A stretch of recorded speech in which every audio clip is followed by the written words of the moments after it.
Good What? panel.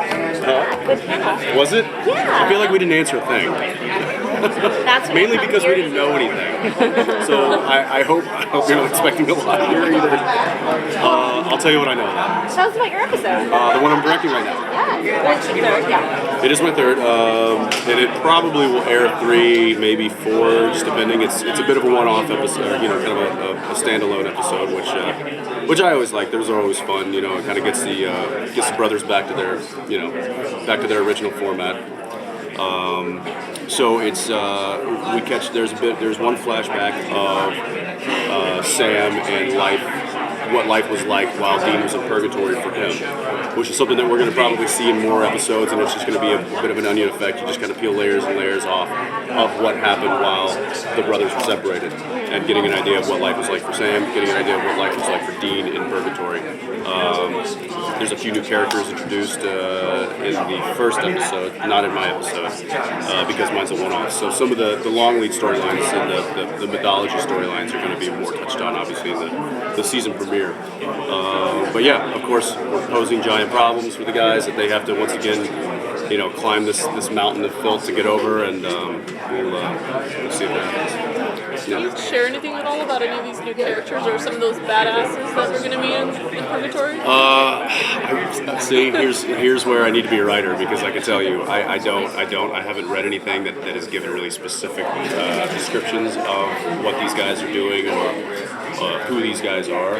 I just know that they've kind of told me a little bit like there's going to be this and there's going to be that. And there's going to be a character that gets Dean out, and because he needs, it's like I need you and you need me, and we can get out. Otherwise, separated we can't get out. So, but together we can get out. But obviously that character then is he doesn't go away right away, and Dean is obviously indebted to him.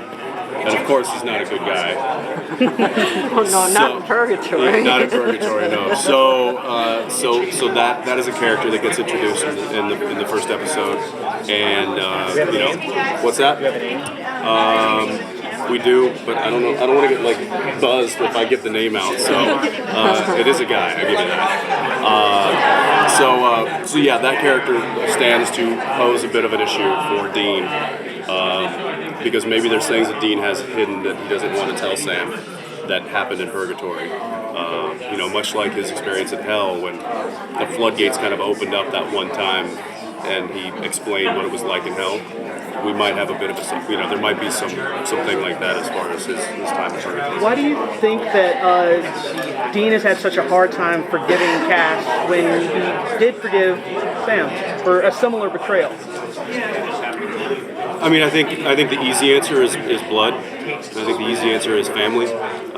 Even though if there was a family in this show, it would include Bobby. It would include Cass. It would include these kind of broken, war-torn heroes that we've come to know. And even Bobby has that famous line. It's like family don't just end with blood. But I think the short answer is it is his brother, and there might be grudges held between them, but at the end of the day, that's the closest that he has to a companion, and it has had as a companion for many years. So I think with Cass, I think there was always it's unnatural. He's an angel. He's not a human, and I think that Dean relating to somebody like that. It's tricky, it's like relating to monsters, relating to anything supernatural. His brother is flesh and blood. He can it's tangible. He can touch that. Cass is Cass. So I don't know if it's just a grudge that Dean is going to harbor. If it's something that he will eventually let go. If Cass does come back into the picture full force, anything can happen. On the episode that you're directing, you said it's standalone. Can you say what's happening? Something that have nothing to do with technology? Yeah, it's we're dealing with some Mayan gods, and there's basically a deal was made back in the Mayan days, and it's proving to kind of infect a few different people in modern day, and they are removing people's organs to use for themselves and to use for sacrifices. And of course, Dean doesn't like that. So he rallies Sam. Sam is more focused on getting Kevin back, and Dean is like, look, fine, great, but we haven't found him. This is happening. We can't ignore this because this is what we do. So they go off and try to save some people. That's it. Okay. Guys, thank you very much. Thank you so much.